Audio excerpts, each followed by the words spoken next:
if your goal is to look leaner, feel stronger, and actually keep those results, then stop trying to lose weight, because weight loss is the fastest way to look smaller, be weaker, and worse than when you started. Now, before we get into it, I have coached hundreds of busy men and women who dropped 20, 30, 40, all the way up to 50 pounds, all without destroying their metabolism or their strength. Now, in today's video, I'm going to show you why focusing on weight loss alone is sabotaging your body, your physique, your aesthetics, the way you look, and what to focus on instead if you actually want visible fat loss and actually keep your hard-earned muscle. I'm going to break down, number one, the difference between weight loss and fat loss, because there is a huge difference. I typically don't recommend people to lose weight. I typically recommend people to lose fat. So we'll talk about exactly what the difference there is. Number two, the biggest mistakes most people make when they start their journey. And then lastly, the exact system that we use inside of our Barbarian Physique program to lose fat the right way. Because yes, there's a wrong way to do this as well, which I see a lot of people do. They make these common mistakes and they just end up spinning their wheels in circles. And that used to be myself as well. So hopefully you guys can learn from my mistakes and just get to your goals a whole lot sooner, because I honestly wish that I knew all of this information before I first got started. So let's start with point number one: weight loss versus fat loss. What is the difference? Please tell me, Conan. Don't worry, I'm about to tell you. So here's a mistake most people never realize. Weight loss does not, and I repeat, does not equal fat loss. Weight loss just means that the scale goes down. Like the number on a scale, it goes down. That's all that weight loss simply means. Now, that weight can surely come from fat, right? Which hopefully it all does. But it can also come from muscle, water, glycogen, and even food volume. Whereas fat loss means you are specifically losing body fat while maintaining, if not building muscle at the same time. This is why so many people diet very, very hard, lose 15 pounds, and still have that soft, skinny fat, flat, and unhappy look. Right? And now multiple studies have shown that aggressive calorie deficits without resistance training lead to significant lean muscle mass loss, especially in adults over 30 years old. Now, one classic finding shows up to 25 to 35% of weight loss can come from muscle when protein is low and training is poor. That is not fat loss. That is you shrinking yourself. And when I first got into fitness, I was 13, 14 years old. I literally did that. I was not working out at all, which meant I had zero muscle mass, and I just dropped my calories by a lot. And that's a recipe for disaster, because number one, you have zero muscle to showcase once you do lose the fat. And because you are slashing your calories by a whole lot, you're actually going to be losing muscle as well at the same time. So you just end up looking more frail and kind of like this weird, unhealthy, skinny fat look, which no one is after. But a lot of people use this exact method, formula, strategy to get to where they hope they want to get to, but they just end up completely not where they want to get to, right? And so that is why it's so important to, and I'll touch about this later on, but to keep your protein intake high, to keep resistance training, to keep on working out, especially when you're trying to lose weight, especially when you're trying to lose fat, because if not, you're just going to end up looking like an unhealthy person, right? So if the skill goes down, but your strength goes down too, you're not winning, you're losing. You're just becoming a smaller version of the same body. Which leads me on to point number two, the biggest fat loss mistakes. Let's talk about what most people do wrong. The first mistake is slashing calories. Once again, this is what I did when I first got into fitness. People think fat loss requires suffering. You got to suffer every single day, eat nothing but chicken, broccoli, and rice. So they cut their calories in half. They only live on salads, bland and boring foods, and wonder why they always feel exhausted. Now, what actually happens is that your metabolism will adapt, your hormones will downregulate, your NEAT, which stands for your non-exercise activity thermogenesis, drops. So your total daily energy expenditure, the amount of calories you burn throughout the day, will go down. Your muscle loss increases, so you lose more muscle, and fat loss slows and or stops. All of these things are horrible for fat loss, as you can tell. Mistake number 2 is endless cardio with no lifting. Cardio does burn calories, and cardio is great for your cardiovascular health, for a healthy heart. I do cardio every single day. I love running. I run marathons. I do high rocks competitions. It's what I do. It's what I love. But it is not required for fat loss, especially large amounts of it. Resistance training, so actually lifting weights close to failure, actually pushing your body, tells your body to keep the muscle and hopefully build some more muscle along the way as well. Because studies consistently show that resistance training preserves lean muscle during a calorie deficit far better than cardio alone does. So the way I want you to view this is cardio is a tool, whereas lifting is the foundation. So when it comes to what to prioritize when you're trying to lose body fat, I always tell my clients, and you guys as well, focus on your weight training sessions first. So if you have to do both weightlifting and cardio during the same session, so during the same time when you're inside of the gym, always start with weights first. Weights come first because you have the most amount of energy, which means you can put the most amount of energy towards your actual workout when you have the most amount of energy. And then once you're done with that, then you can go ahead and do your cardio on the elliptical, the Stairmaster, treadmill, whatever you want to use. But weights always come first and then the cardio. And in an ideal world, you'd split up the sessions throughout the day. So maybe in the AM, do a workout, in the PM, do your cardio. That's like ideal. But I know most people are busy. They have work, they have jobs, they have family, they have kids to look after. So if you have to cram it all into one session, so be it. Typically, that's what I do as well because I'm busy. So I start with the weights first, weightlifting, and then I do the cardio afterwards because lifting is, like I said, the foundation of everything. Mistake number 3 is not eating enough protein. This one is huge. This one is critical. Protein is not optimal for fat loss. Higher protein diets improve satiety, preserve muscle, and increase diet adherence. Now, most people undereat protein and overeat calories that they don't even need. So make sure that you don't just track your calories, but then also track your macronutrients. So your protein, carbs, and fats. And at the minimum, eat 1 gram of protein per pound of body weight. So if right now you're 200 pounds, eat roughly 200 grams of protein from high quality sources: chicken, beef, fish, eggs, dairy products, Greek yogurt, cottage cheese, all these things. Mistake number 4 is no system, which means people don't track, no progression, no plan, just strictly going off vibes and motivation. And as we hopefully all now know, motivation fades. It is like this unreliable, fleeting friend that's there during the good times, but disappears during the difficult, bad times. When things are good, motivation is high, right? Like you're feeling good, everything is going well, everything is going smooth. But then on that day when you feel maybe a little bit lazy, or you want to hit that snooze button, or you feel tired, or you just feel some type of way, motivation will fade. And if you're relying on motivation, you are not going to be successful. I can tell you that because I used to rely on motivation and I was very inconsistent. I maybe feel motivated for maybe a day, maybe 2 days, sometimes for a full week. If I was like really in like this zone of just like watching a bunch of like cool motivational videos, or I was just super amped up or whatever it may have been, but it would never last. And it would never last for like months. And unfortunately, in order to see the results you're looking for, you're going to have to stick to this for months, if not years, depending on where you're starting from. So instead of relying on the motivation, rely on systems, rely on habits because they compound. Moving on to points number 3, here is what to do instead. We just listed out a bunch of mistakes that a lot of people make when it comes to their fat loss journey. So if your goal is fat loss, here's what actually works. Number 1, train with resistance and progressive overload. You do not need to do any fancy workouts that you see on Instagram of all these big bodybuilders, these aesthetic fitness YouTubers, Instagrammers. You don't need to copy any of their stuff because I'll be honest with you, they did not build their physique doing box jumps, doing weird, crazy dumbbell circuits. They built their physique focusing on compound heavy lifts in the 5 to 10 rep range using progressive overload.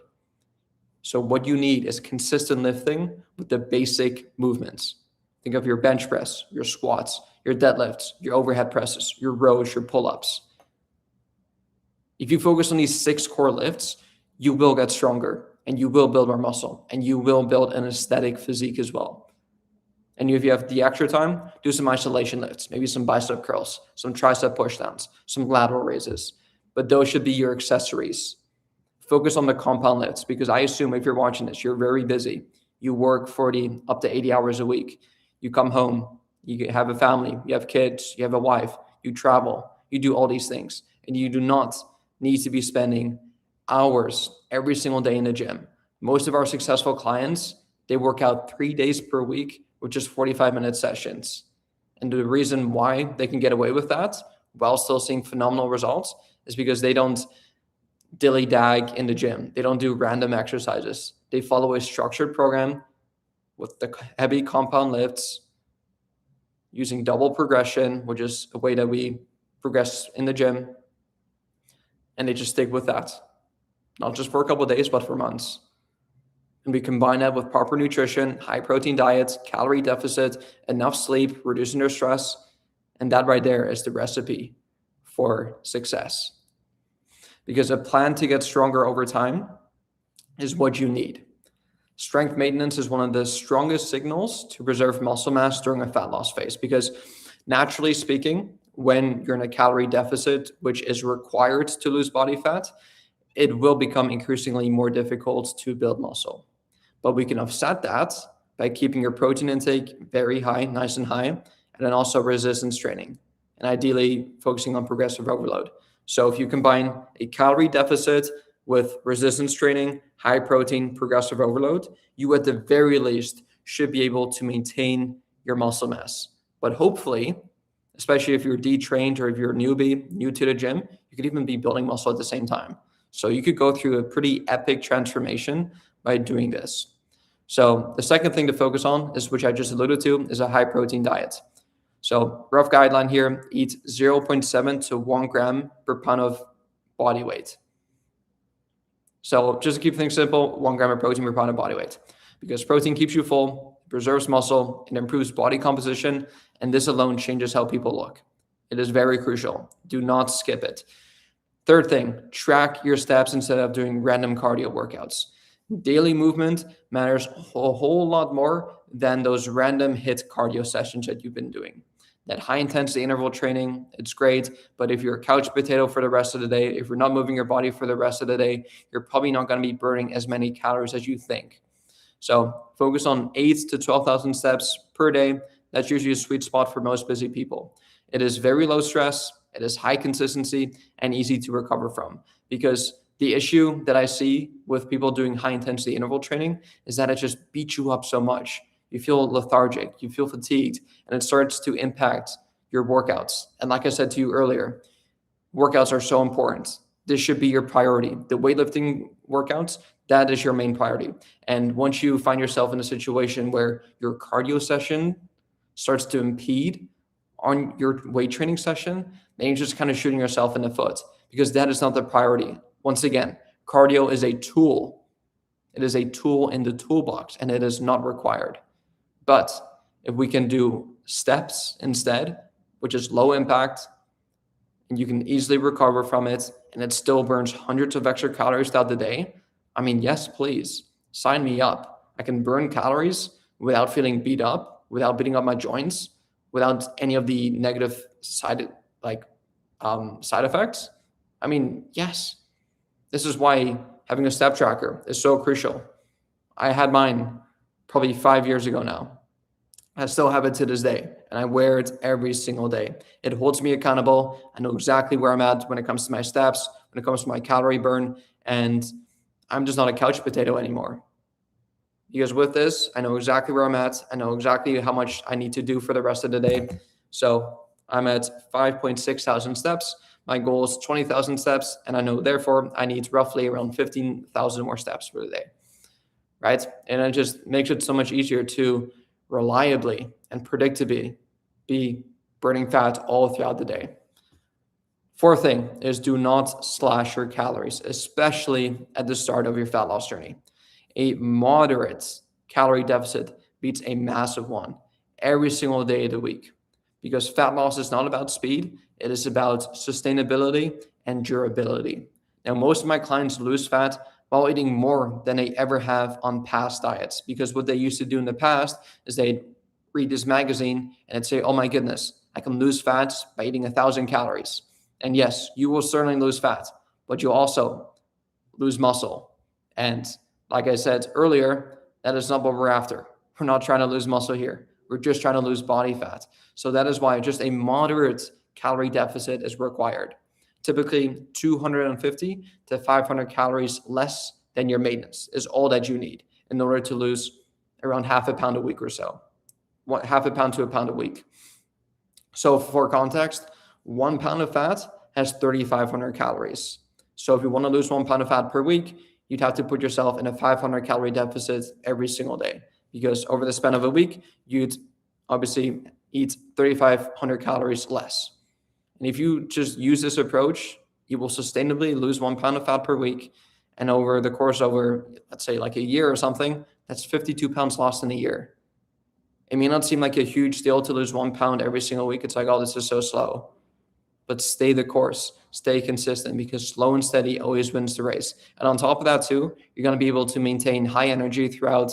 You're not going to be feeling lethargic or fatigued or too tired to do your cardio or to do your workouts or to show up for work or to show up for your family. You're doing it in a sustainable way, and you still get to eat the food you love as well.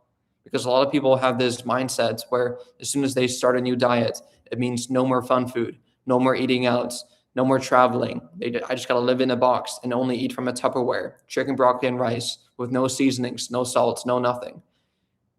But that cannot be further from the truth. And if that is your mindset going into this, like, I'm not surprised you failed. I would fail as well, to be honest. Most of our clients would fail their fat loss journeys because that approach is not fun and it is not sustainable and it's not meant to be sustainable. Right? Like all of our clients, they eat out numerous times throughout the week. They still are able to travel. They're still able to fit in their favorite treats here and there, the cookies, the snacks, the bars, the whatever. They're still able to eat ice cream with their kids because we do not slash their calories by a whole lot when they first start. We actually have them eat a lot more than what they used to eat prior to joining the program. Moving on to point number 5, sleep and stress actually matters. Now, I know this is like the unsexy kind of part of the video, but so many people neglect this, and it is the easiest, most beneficial thing that you could do, because poor sleep increases your hunger hormones and reduces insulin sensitivity. You cannot out-diet bad sleep. Fat loss is a recovery problem as much as it is a calorie problem. If you are sleep deprived, you're going to be craving more junk food. You're also going to be more prone to muscle loss and fat gain, according to multiple studies. And we do not want that when we're trying to lose fat. We want to do the opposite, where we want to just lose the fat and build more muscle. So make sure that you sleep at the very least 7 to 9 hours. Have a consistent nighttime routine and waking routine. Ideally, go to bed at the same time every single night and wake up at the same time every single morning. And that includes the weekends. Just because it's the weekend doesn't mean you get to slack off. Your body doesn't know the difference between a random Wednesday and a Saturday night. It simply doesn't. Your body always operates, right? So make sure you keep that dialed in. And on top of that, you're stressed too.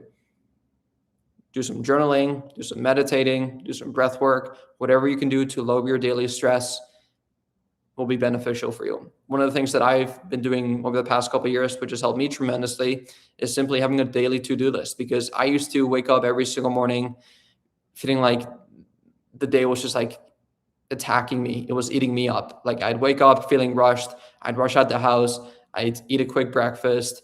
Then I'd stop at like this Starbucks place or whatever, at a coffee place, grab a quick drink. And then I just like constantly like in a rush. Whereas once I had a daily to-do list and I had everything mapped out the night before, I knew exactly what day, or I knew exactly what time to wake up. I knew exactly what my clothes were going to be. I knew exactly what I was going to eat for breakfast. I knew exactly what I was going to eat for lunch, because I had everything prepped, packed up, ready to go. And instead of the day attacking me, I was attacking the day. I was in charge of the day. And this just helped reduce my stress tremendously. And I see so many people, busy entrepreneurs, career-driven men make this mistake where they wake up, they hit the snooze button, they go downstairs, They don't know what they're going to eat for breakfast. They don't even know what clothes they're going to wear. And they go into their closet and they're just thinking for 5 minutes straight, what pants match my shirt? What shirt matches my socks? Like all these stupid things that you really should not be worrying about first thing in the morning. You should be able to wake up feeling refreshed, rejuvenated, re-energized from your good night of sleep, wear clothes that you laid out the night before, eat the breakfast that you prepped the night before, go to work, be productive, high energy, eat a lunch that you pre-packed the night before, do another work block, drive back home, eat a dinner that you've semi already prepared. Maybe you batch cook some chicken, maybe some potatoes too. And all you have to do is just microwave it. Better yet, order meals from a meal prep delivery service. That's what I do currently. It's been one of the biggest things that I've done to help me save hours every single week, and also a lot of money. Because instead of me having to grocery shop every single week, I just order my meals online. I don't have to drive to the grocery store every single week. I don't have to write a grocery shopping list. I don't have to think about what to put into my body, because I have the meals ready to go in my fridge. All I have to do is I just go into my kitchen, I grab the meal, microwave it for 2 minutes, I sit down and I eat it. Compared to, just spending hours every single week thinking about what foods to eat, preparing the foods, eating the foods, all these things, right? Which leads me on to my last point here is number 6, have a plan or hire a coach. Now, I'm not saying this because I'm a coach, because we have an online coaching program. I'm saying this because I've gone through this myself as well. And I've seen so much success from either having a plan or ideally just having a coach, because instead of you having to worry about this, when, let's be honest here, you are already worrying about a whole lot more, about your finances, about your job, about your family, about your kids, about your friendships, about just other things. If you can delegate all that thinking and all that stress and just all that work to someone else to do it for you, imagine how much time you're going to be saving. Imagine how much money you're going to be saving. And honestly, you'd probably be making more money as well, because with that added free time, guess what you're able to do? You're able to work more hours. And with those longer hours, especially if you're doing this, you're on a fat loss journey, you'll probably be more productive. So longer hours, more productive hours will likely lead you to get a raise at work, or at the very least, just work more hours so that you can make more money. All of our clients, from starting the program to graduating the program, did not just lose the weight or lose the fat. They built more muscle as well, but they actually made more money. They got into better relationships, or they bettered their current relationship. They have better sex life. A lot of people don't talk about this, but if you're in better shape, yes, your likelihood of making more money and having better sex increases drastically. It 10x's. And I'm not even joking. I'm not exaggerating. Like, getting into better shape, getting healthier, being fitter, having more muscle, having less body fat. I have never met a single person who regretted getting into better shape, building more muscle, losing more body fat. Not once. All upsides. They all told me how amazing their life is now. They have more energy. They have more everything. Whereas every person who I see is depressed, who is sad, who is constantly tired, who's always annoyed, who's always complaining, those are the people who tend to be the unhealthiest people. They tend to be overweight. They tend to be holding on to more body fat, right? Because this is where most people get stuck. They know what to do, but they don't know how to apply it consistently. So having structure removes all the decision fatigue, and having accountability will also keep you honest. So one of my clients came in obsessed with the body weight scale. Every single week he'd ask, why is my weight dropping faster? Why is my weight dropping?